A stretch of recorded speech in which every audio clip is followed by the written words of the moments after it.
Hello my dear students, how are you all? Today we read chapter number 1 of accountancy.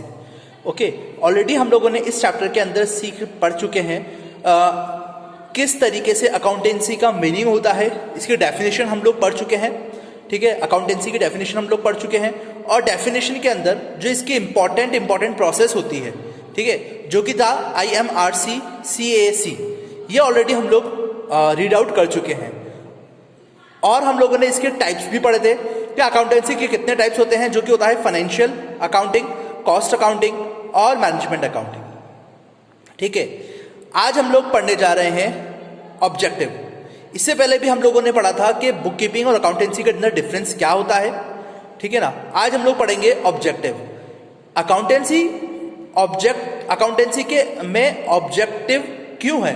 देखिए objectives मतलब होता क्या है कि ऑब्जेक्टिव मतलब होता है किसी भी चीज को करने के उद्देश्य क्या है. जैसे कि अकाउंटेंसी को हम लोग क्यों इंपॉर्टेंट समझते हैं.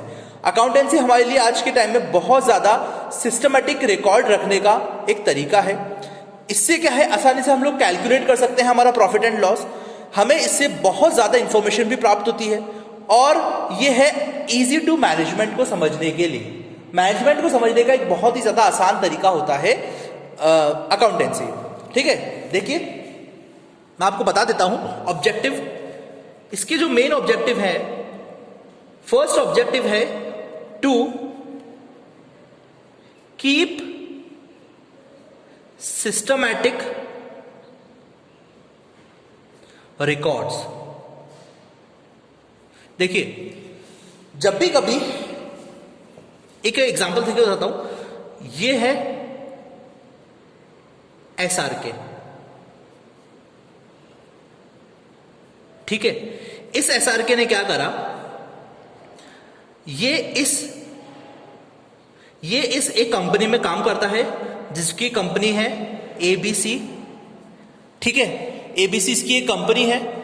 इस कंपनी में ये रिकॉर्ड्स को मेंटेन करता है.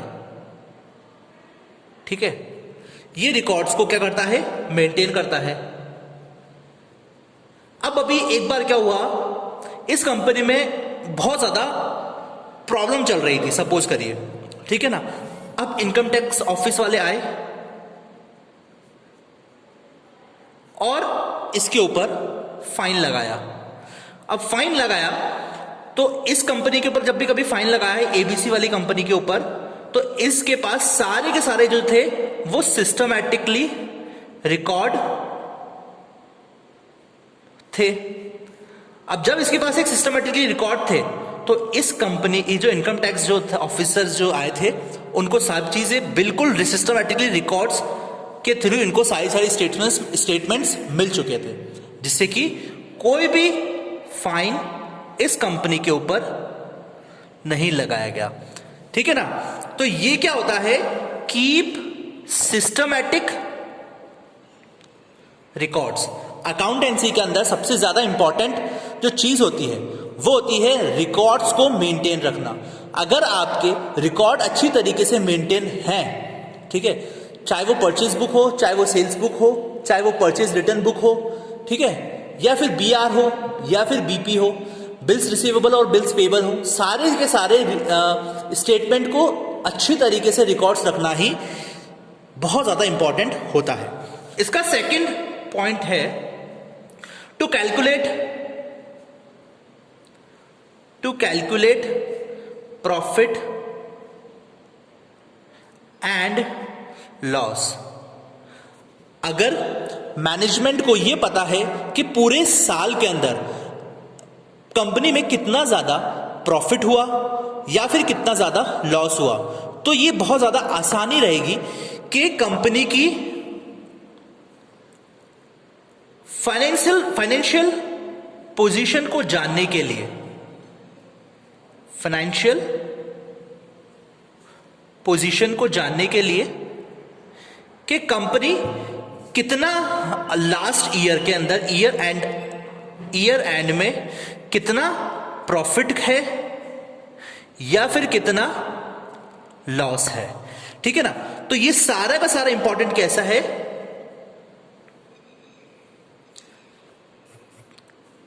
अकाउंट्स को सिस्टमैटिक रखने का तरीका है।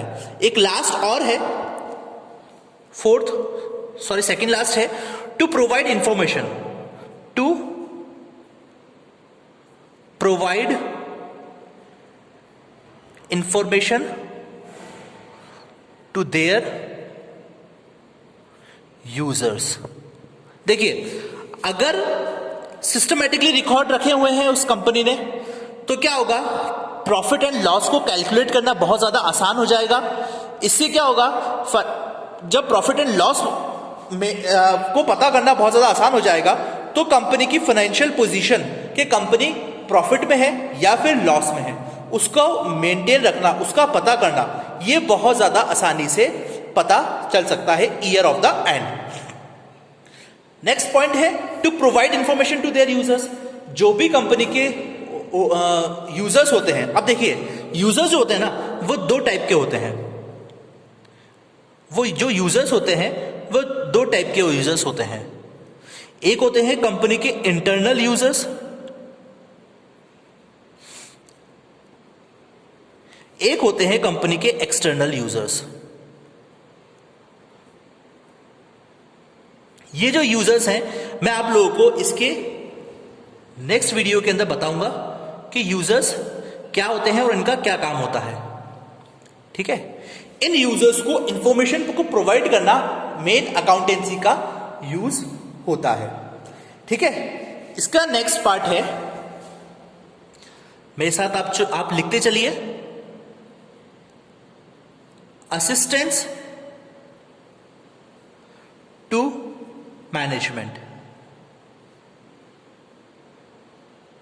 देखिए, अगर रिकॉर्ड अच्छी तरीके से मेंटेन है, ठीक है, तो अगर रिकॉर्ड अच्छी तरीके से मेंटेन है आपके पास, तो क्या होगा, ये हेल्प क्या किस में काम आएगा कि जो मैनेजमेंट के अंदर जो भी मैनेजमेंट को प्रॉब्लम आएगी, अमाउंट कोई सैलरी, किसी को अगर सैलरी नहीं मिल पा रही है सही तरीके से, कोई एक्सपेंस ज्यादा हो रहा है, ठीक है, वो एक्सपेंस कहां पर जा रहा है, किस जगह पर जा रहा है, किस सही जगह पर लग रहा है या नहीं लग रहा है, कोई अगर गुड्स मंगवाया है बाहर से, तो वो गुड्स को किस वजह से मंगवाया है, ये रिकॉर्ड मैनेजमेंट को दिया जाना बहुत ज्यादा इंपॉर्टेंट होता है। ठीक है, तो ये इसीलिए ये एक इंपॉर्टेंट चीज है कि असिस्टेंट किसी तरीके से हेल्प करना मैनेजमेंट की, किसके थ्रू, बाय अकाउंटेंसी। ठीक है ना, अकाउंटेंसी के थ्रू ये बहुत ज्यादा इंपॉर्टेंट है कि मैनेजमेंट की हेल्प करना, ताकि वो बिजनेस को क्या कर सके, ग्रोथ में ला सके। ठीक है, तो वापस से समझ लीजिए एक बार, टू कीप सेपरेट रिकॉर्ड्स को अलग अलग तरीके से सिस्टमैटिकली जमाना, to calculate profit and loss की जल्द से जल्द कैलकुलेशन करना। ठीक है ना, to know financial position year end, ठीक है ना, जो कि पूरे फाइनेंशियल ईयर में जो भी प्रॉफिट और लॉस होता है मार्केट में, ठीक है ना, उसके बारे में अच्छी तरीके से जानना। To provide information to their users, जो भी यूजर्स है कंपनी के, चाहे वो इंटरनल हो चाहे वो एक्सटर्नल हो, वो सारी की सारी इंफॉर्मेशन प्रोवाइड करवाना अपने यूजर्स को। नेक्स्ट है assistance to management by accountancy, यानी कि अपने जो भी मैनेजमेंट उनका संभाल रहे हैं, ठीक है, उन सभी को अच्छी तरीके से हेल्प करना, ताकि वो पूरे मैनेजमेंट को अच्छी तरीके से मैनेज कर सके। ठीक है, चाहे वो सैलरी से हो रिगार्डिंग हो, चाहे वो एक्सपेंस से रिगार्डिंग हो। ठीक है, नेक्स्ट हम लोग करेंगे एडवांटेज। ठीक है ना, अब अकाउंटेंसी के एडवांटेज क्या होते हैं,